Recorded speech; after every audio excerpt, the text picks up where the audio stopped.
오늘은 더위가 물러가고 선선한 가을이 시작된다고 하는, 그래서 옛 격언 가운데도 보면 모기의 입이 삐뚤어진다라고 그렇게 이야기하는 오늘 처서를 맞이하게 되어졌습니다.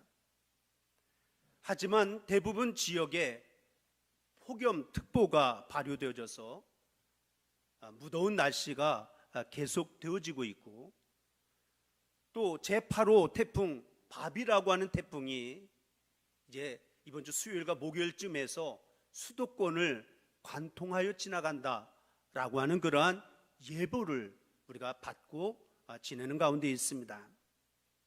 바라기는 건강관리에 특히 유의하시고, 또 태풍에 피해 입지 아니하도록 잘 준비하고 대비하실 수 있는 우리 부암의 성도들이 되시기를 간절히 부탁을 드리고, 또한 오늘 코로나19의 재확산으로 말미암아 이제 다음 주까지는 온라인 예배로 우리가 드리게 되어졌습니다. 오늘도 기쁜 날, 복된 이 날인데 함께 한자리에서 함께 기쁨을 나누지 못하는 그런 아쉬움이 있지만, 그러나 시간과 공간을 초월해 역사하시는 하나님의 은혜와 평강이 우리 부암의 모든 성도들의 삶 가운데 충만하게 되어질 수 있게 되기를 먼저 주님의 이름으로 간절히 축원을 드립니다. 요한복음 11장에 있는 말씀 가운데 보면 예수님이 행하셨던 8대 표적 가운데 십자가에 달려 돌아가시기 전에 행하셨던 마지막 표적으로 죽은 나사로를 살리신 표적이 기록이 되어지고 있습니다.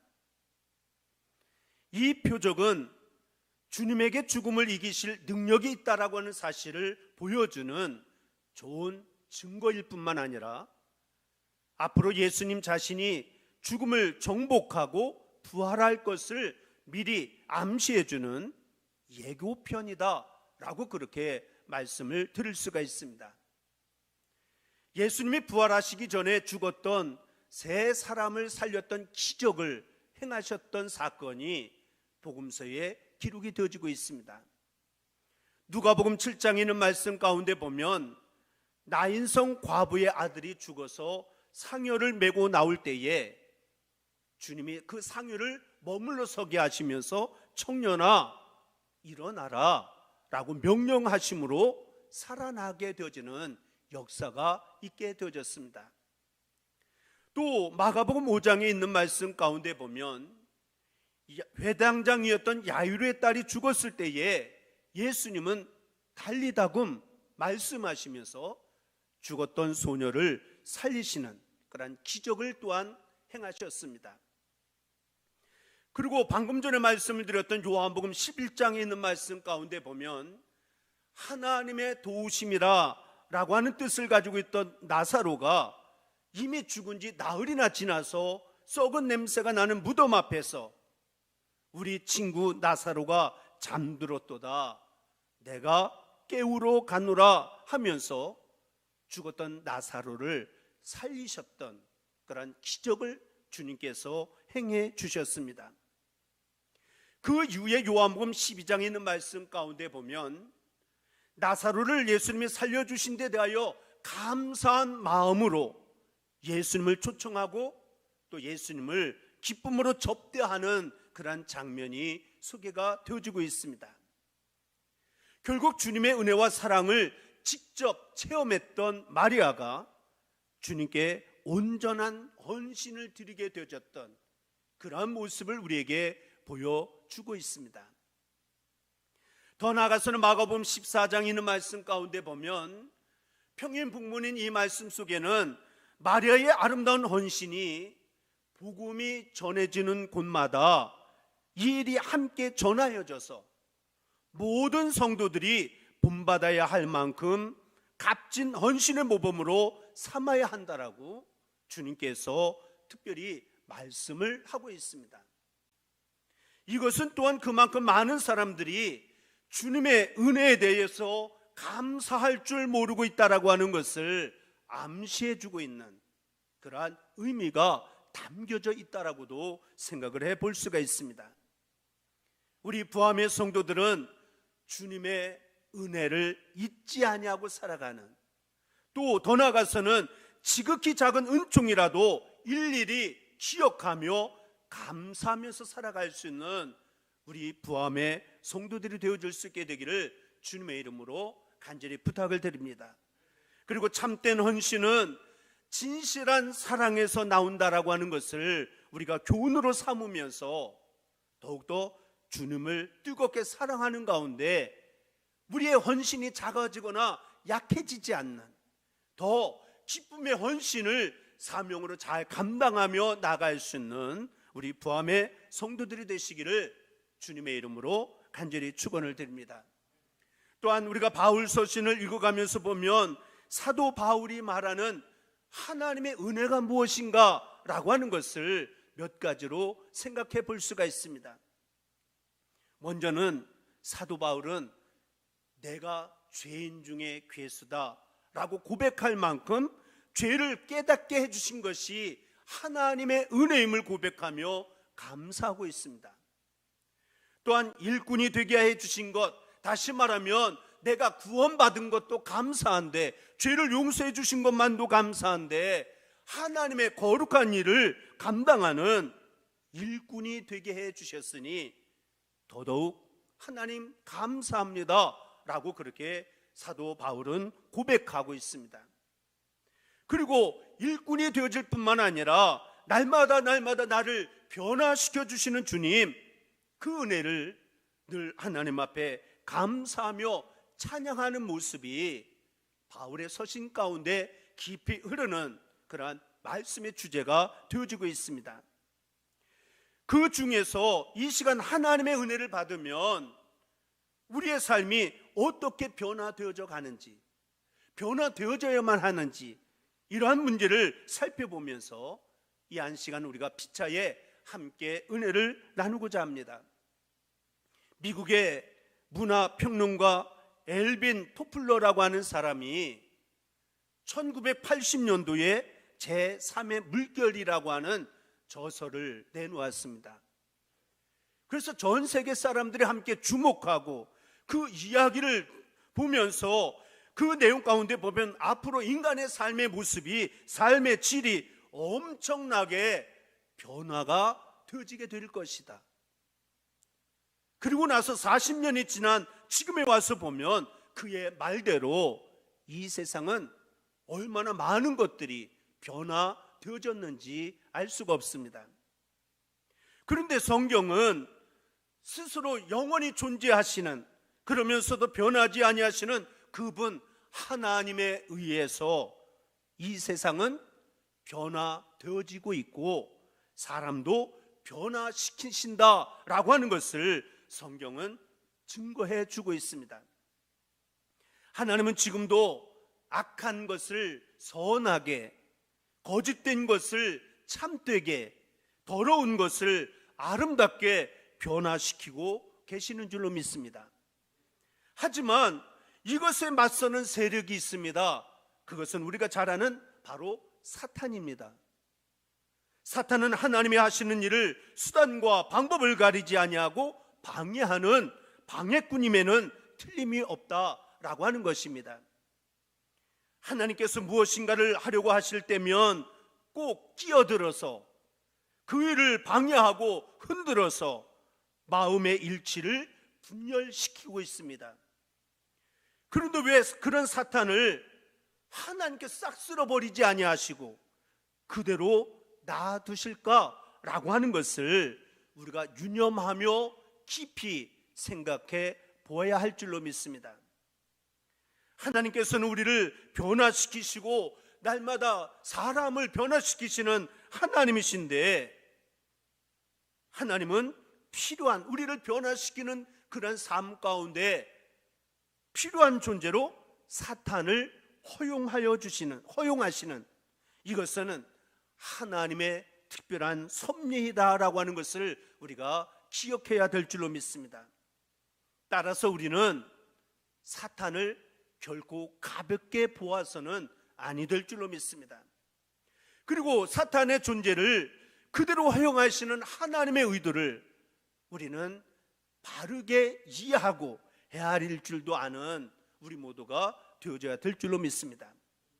사랑하는 성도 여러분, 만일 예수를 믿는다고 하면서 여전히 변화가 없다라고 한다면 그 사람의 믿음은 혹시 가짜일 수도 있다라고 하는 것을 우리가 기억해야만 합니다.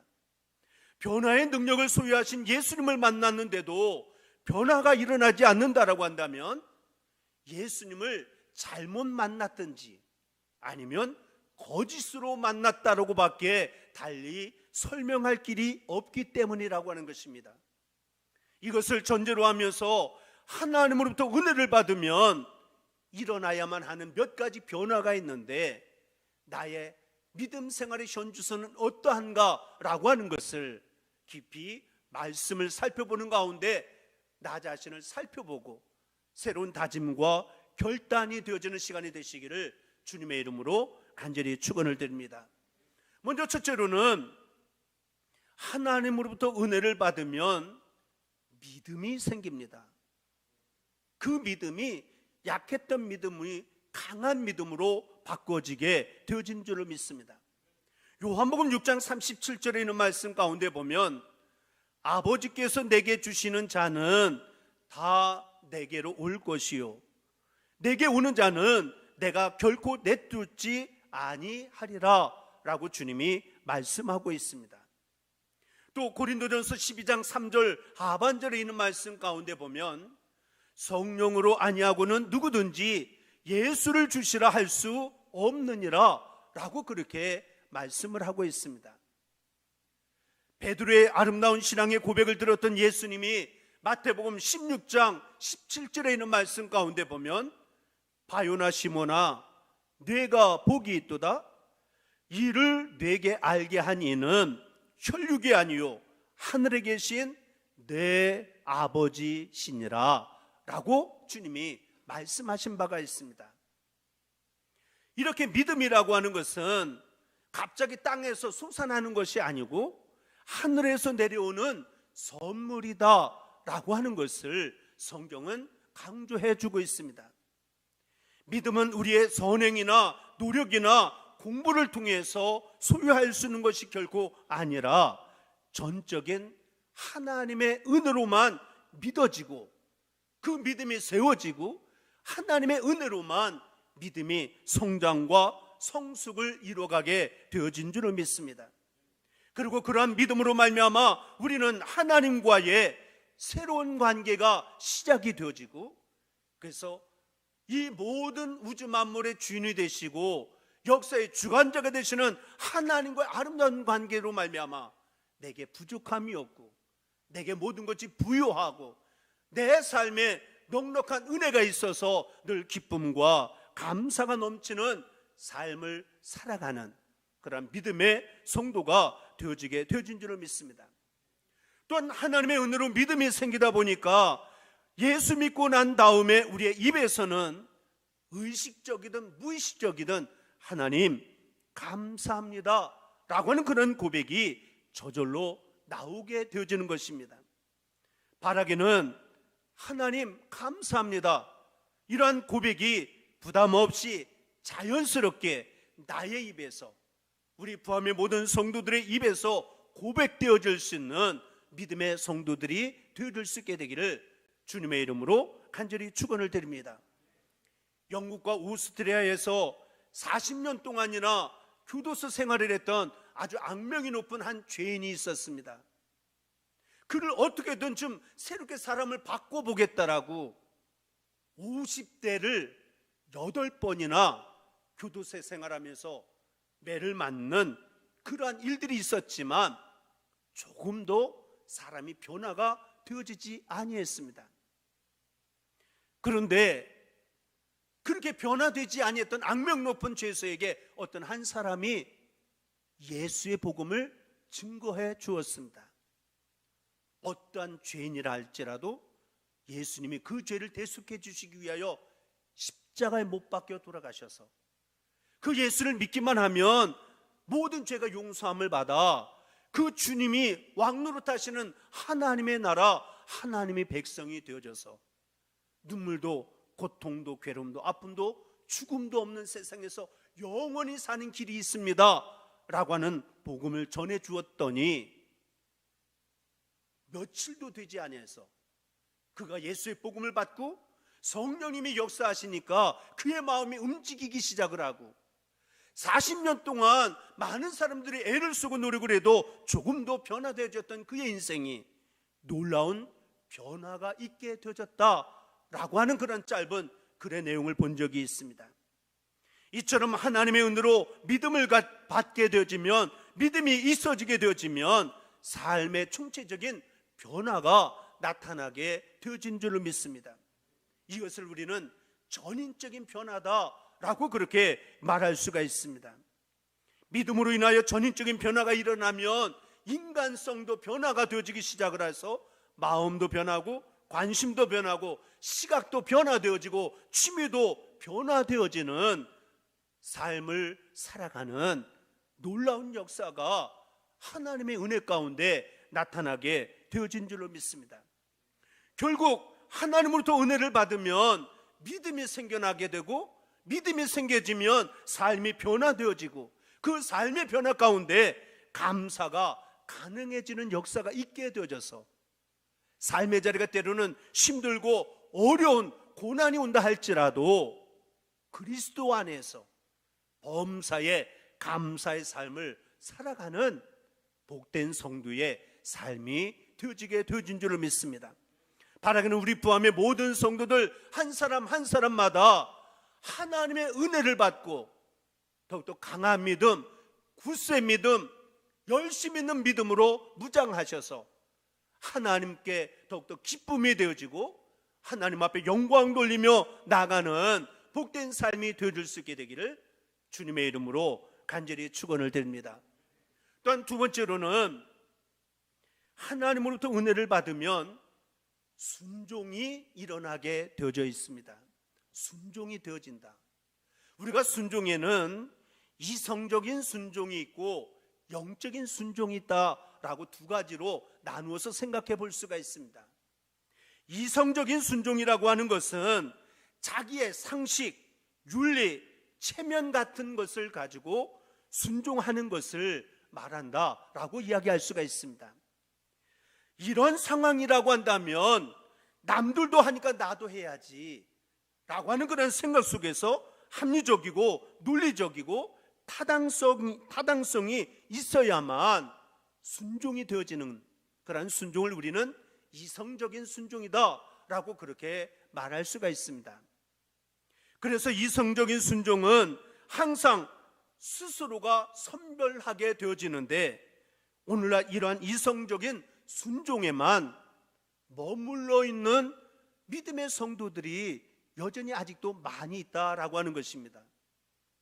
그래서 어떤 때는 순종이 되어지는 것 같은데 어떤 때는 순종이 되지 아니하는, 이것이 이성적인 순종에 머물러 있기 때문이다 라고 말할 수가 있습니다.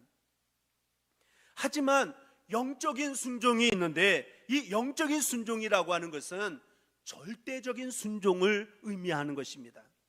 예를 들면 창세기 22장에 있는 말씀 가운데 보면 우리가 창세기 12장부터 아브라함의 이야기가 나오면서 본토 친척 아비집을 떠나라고 하는 하나님의 말씀 앞에 아브라함이 처음에는 온전한 순종을 하지 못했습니다. 조카 롯을 데리고 가면서 여러 가지 싸움도 일어나고 분열도 일어나고, 그래서 나중에는 하나님의 강권함으로 그들을 나누어지게 만드는 그러한 일들도 있었습니다. 그랬던 아브라함이었는데 22장에 가서 보면 100세에 얻은 아들 이삭이 있었는데 그 이삭을 하나님이 번제물로 드리라고 하는 명령이 주어졌습니다. 그럼에도 불구하고 아브라함이 어떻습니까? 하나님, 아니 주실 때는 언제고 또 죽이라고, 나는 그건 못하겠습니다. 어느 부모나 그런 마음 가질 수밖에 없는 그런 상황이었지만 아브라함은 말없이 칼을 모리아산까지 3일 길이나 일찍 일어나서 걸어갔을 뿐만 아니라 결박을 해놓고 칼을 뽑아드는 그런 결단의 모습을 통해서 영적인 절대적인 순종의 모습을 우리에게 보여주는 그런 말씀이 창세기 22장에 있는 말씀 가운데 기록이 되어지고 있습니다. 다시 말하면 영적인 절대적인 순종, 여기에는 나에게는 선택권이 없습니다. 오직 하나님의 명령 앞에는 나는 그저 믿고 순종하며 따라야만 하는 그러한 순종이어야만 한다라고 하는 것입니다. 그렇기 때문에 하나님 앞에서는 어떤 이유가 있을 수가 없을 뿐만 아니라 이 안에 우리가 반드시 절대적인 순종을 이루는 가운데 기본적인 원리가 한 가지가 반드시 우리의 마음속에 있어야만 합니다. 그것은 바로 하나님의 뜻은 반드시 최선이어야 한다라고 하는 그런 믿음 안에, 그래서 합력하여 선을 이루시는 하나님을 믿기 때문에 그런 믿음 안에 영적인 절대적인 순종의 삶을 살아가는 우리의 삶이 되어진 줄로 믿습니다. 결국 하나님의 은혜를 받으면 아브라함의 모습처럼 이성적인 순종에서 절반은 순종하고 절반은 순종 못했던 아브라함의 모습이었지만 나중에는 하나님의 명령 앞에 아멘 오직 예만이 되어졌던 절대적인 순종의 모습으로 바꿔졌던 것처럼 오늘도 우리 부함의 성도의 삶 가운데 하나님의 은혜로 말미암아 이런 변화의 역사가 나타날 수 있게 되기를 주님의 이름으로 간절히 축원을 드립니다. 물론 영적인 순종이 처음부터 저절로 그냥 되어지지 않습니다.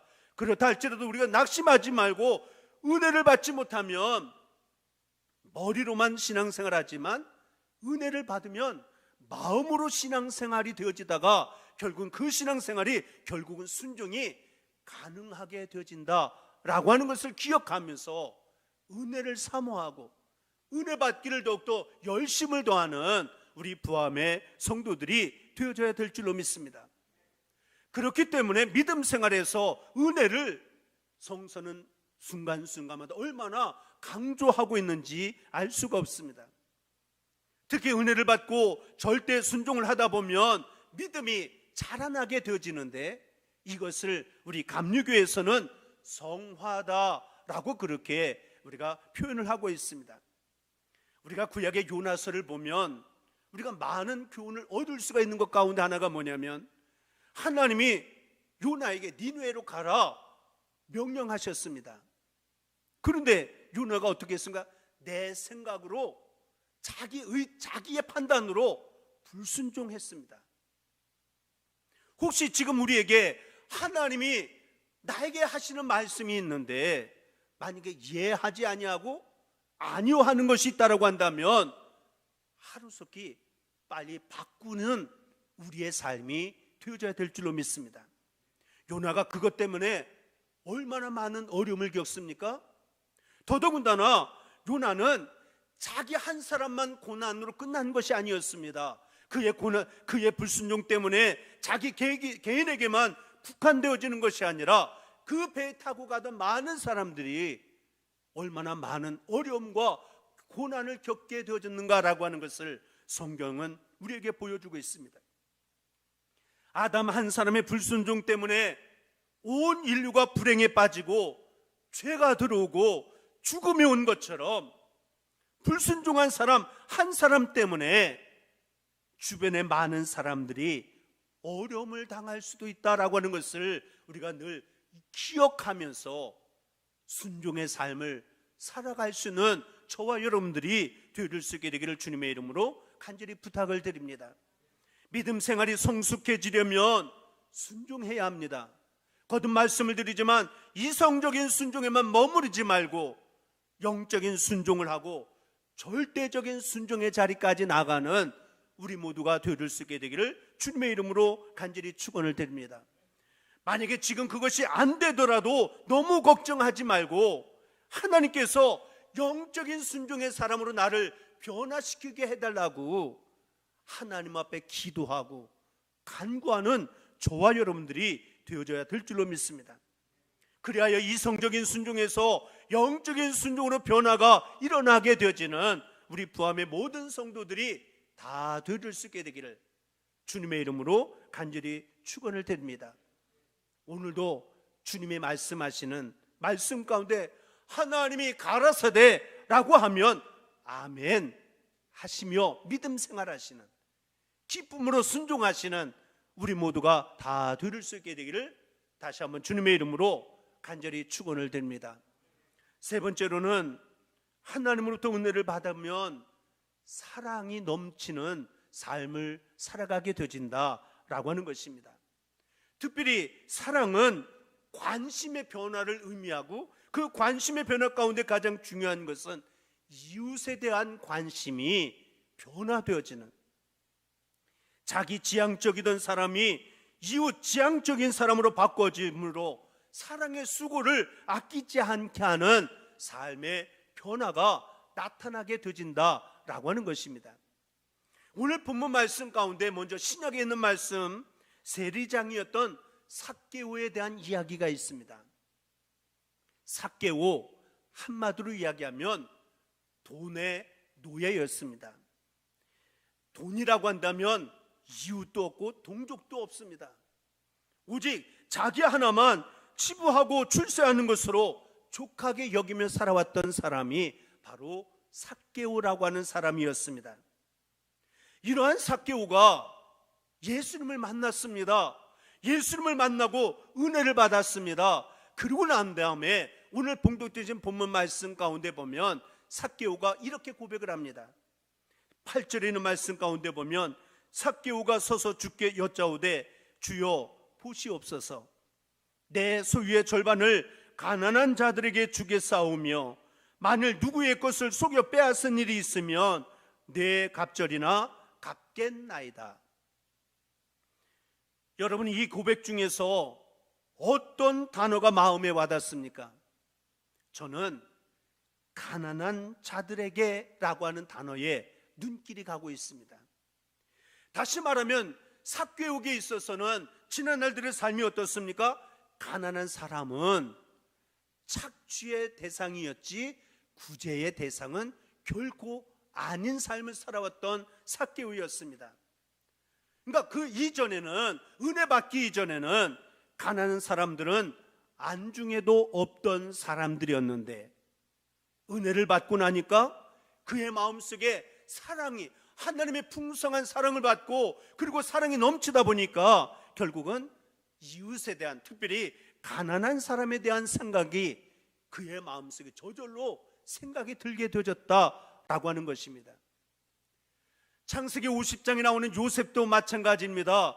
요셉은 남달리 부모님으로부터 많은 사랑을 받으며 어린 시절을 보냈던 삶을 살았습니다.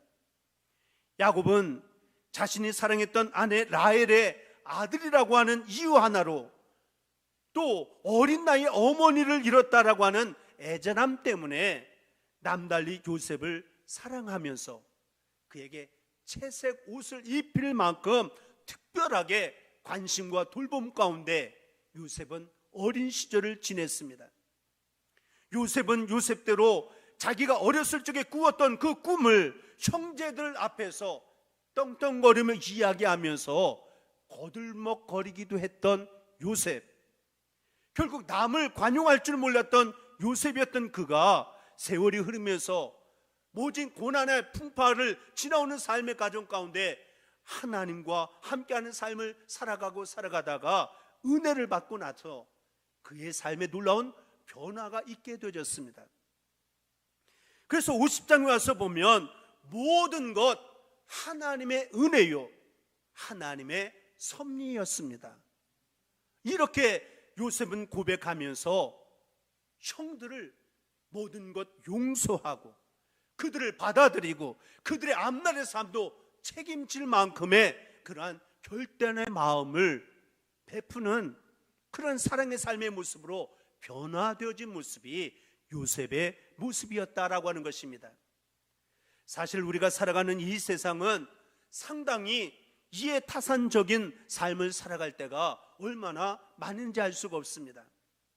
모든 인간에게는 감정이 있기 때문에 이것저것 따져보면 용서할 사람이 없고 사랑할 사람이 없을 수도 있습니다. 그러나 하나님으로부터 받은 은혜를 생각한다라고 한다면, 하나님으로부터 탕감받은 죄를 생각한다라고 한다면 모든 사람을 용서하고 사랑할 수밖에 없는 우리의 삶이 되어져야 한다라고 하는 것을 우리가 다시 한번 깨닫고, 은혜가 이렇게 귀하고 가치 있고 이렇게 놀라운 변화를 가져오는구나 라고 하는 것을 깨달을 수 있는 우리 모두가 되어져야 될 줄로 믿습니다. 사랑하는 성도 여러분, 우리 모두 하나님으로부터 은혜를 받았다라고 한다면, 이제는 그냥 은혜를 받았다라고 하는 것은 하나님이 나를 얼마나 사랑해 주시는지 그 사랑을 깨달았다라고 하는 말과 같은 의미예요. 그러면 은혜를 받고 하나님이 생명을 내어주시기까지, 독생자 예수 생명 내어주시기까지, 피 한 방울도 남김없이 쏟아주시기까지 나를 사랑해 주셨다. 그 사랑 내가 그냥 받고 그치는 것이 아니라 그 사랑을 누군가에게 나누어주고 부어주는 삶을 살아가기를 힘쓰는 우리 모두가 되어져야 될 줄로 믿습니다. 그러기 위해서는 먼저는 은혜 받은 나의 삶에 믿음을 키워가야 합니다. 그리고 순종이 이성적인 순종이 아니라 영적인 절대적인 순종이 되어질 수 있도록 순종이 생활화되어지는 우리 모두가 되어져야 될 줄로 믿습니다. 그리고 더 나아가서는 이웃에게 내가 받은 사랑의 10,000분의 1이라도 마음껏 기쁨으로 쏟아 부으면서 이웃에 관심을 갖고 이웃에게 사랑을 나누며 살아가기를 힘쓰는 우리 모두가 되어져야 될 줄로 믿습니다. 바라기는 우리 부함의 모든 성도들, 힘들고 어려운 이 시대를 살아가고 있지만 하나님으로부터 주시는 은혜를 흡족히 받으셔서 힘들고 어려울 때에 약해지지 마시고 강하고 담대한 믿음 위에 믿음을 더하게 하시고, 이때에 하나님의 뜻이 무엇인지 영적인 순종의 삶으로 결단하는 가운데 받은 사랑을 이웃과 나누셔서 하나님이 보시기에 더욱더 아름답고 복받을 만한 성도의 삶을 살아가시는 저와 우리 부함의 모든 성도들이 다 되릴 수 있게 되기를 다시 한번 주님의 이름으로 간절히 축원을 드립니다. 기도하겠습니다. 사랑의 아버지 하나님, 하나님의 은혜가 아니면 내가 지금도 살아갈 수 없는 인생들이 있는데, 하나님의 은혜로 말미암아 지금까지 지내온 것도 하나님의 은혜요, 아무리 힘들고 어려운 지금도 하나님의 은혜로 살아갈 것이요, 남은 날 미래도 하나님의 은혜로 예비하여 주시고 인도해 주시는 복 가운데 살아갈 우리 모두가 되어질 수 있는 믿음으로 무장하는 우리 부함의 성도들이 되게 하여 주옵소서. 순종의 삶을 살아 하나님의 뜻을 아름답게 이루어가는 삶이 되게 하시고 이웃에게 사랑을 붓고 나누는 삶이 되게 하여 주셔서 내가 서 있는 땅이 하나님의 나라가 이루어지는 복이 되게 하여 주옵소서. 오늘도 형편과 사정에 의하여 제단에 나오지 못하고 마음에 무거운 마음을 가지고 하나님 앞에 머리를 조아린 믿음의 식구들 한 사람 한 사람 주님 어루만져 주시고 위로하여 주시고 세움을 부어주시며 은혜 위에 은혜를 더하여 주옵소서. 믿사옵고 그리고 주 예수 그리스도를 받들어 간절히 기도드리옵나이다. 아멘. 교회 소식을 전해드리겠습니다. 오늘 형편과 사정에 의해서 우리가 함께 예배하지 못하는 가운데 있는데 정부 방침에 따라서 다음 주까지는 온라인 예배로 드려져야 될 것 같습니다. 또 예배 시간 또 외출 시에 반드시 마스크 쓰실 수 있도록 그렇게 생활하시길 바라고요. 또 이번 주 수요 예배 따로 드리지 않습니다. 또 새벽 예배는 따로 드리지 아니하고 자유롭게 기도하실 분도 나오셔서 교회에서 기도하게 되시고 차량 운행은 따로 하지 않겠습니다. 대신에 다음 주 주일 새벽 예배는 함께 드리도록 그렇게 하겠습니다. 혹시 변동사항이 있을 시에는 따로 다시 문자로 알려드리도록 그렇게 합니다. 교회학교 교사 위로회와 청년부 모임 오늘 있기로 했었는데 9월 달로 연기가 되어졌습니다. 또 삼남년의 평신도 수련회도 호텔 사정으로 인해서 10월 16일과 17일로 변경이 되어졌습니다. 기억해 주시길 바라고요. 또 경북 도청 신도시의 감리교회 개축을 위한 특별 선교 헌금에 오늘까지 참여해 주신 모든 분들께 다시 한번 진심으로 감사를 드리고 수앞에서 진행부에 전달하도록 그렇게 하겠습니다. 월삭 새벽 예배 9월 1일 다음 주 화요일입니다. 총여선교회 주간이니까 총여선교에서 준비가 되어지시길 바라고, 만약에 형편이 여지 않으면 다시금 광고 드리지만 정상적으로 일단은 월삭 예배 9월 1일 날 드리는 것으로 준비해 주시길 바랍니다. 오늘 교회 나와서 예배 드리지 못한 성도님들, 헌금은 성별에 놓았다가 나중에 교회 오실 때에 가져다가 봉헌하시길 바라고, 혹시 재무부에 보내길 원하시는 분은 주보를 참고하셔서 보내시도록 그렇게 해주시면 감사하겠습니다. 이번 주 목회실 휴가는 저희 가정이 잠시 휴가를 다녀오도록 그렇게 하겠습니다. 금주의 강당 꽃꽂이 문용환 목사 봉헌하였습니다. 행복커피 이창희 권사님, 임미경 권사님 가정에서 제공해 주십니다. 다 같이 함께 찬송.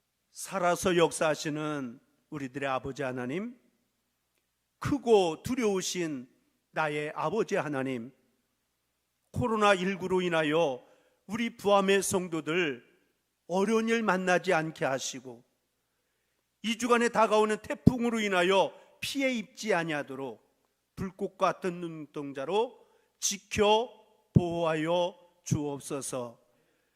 이제는 교회 머리가 되시는 우리 주 예수 그리스도의 은혜와 아버지 하나님의 무한하신 사랑하심과 성령님의 감화감동 역사 내주 교통하심이 오늘도 말씀 마음편에 새기며 새로운 다짐과 결단을 가지며 나가는 사랑하는 권속들 머리 위에와 저들의 가정과 일터와 배움터 가운데, 군병영 생활과 병원에 있는 식구들과 해외에 나가 있는 믿음의 식구들 가운데 이제로부터 영원토록 함께하여 주시옵시기를 우리 주 예수 그리스도를 받들어 간절히 축원하옵나이다.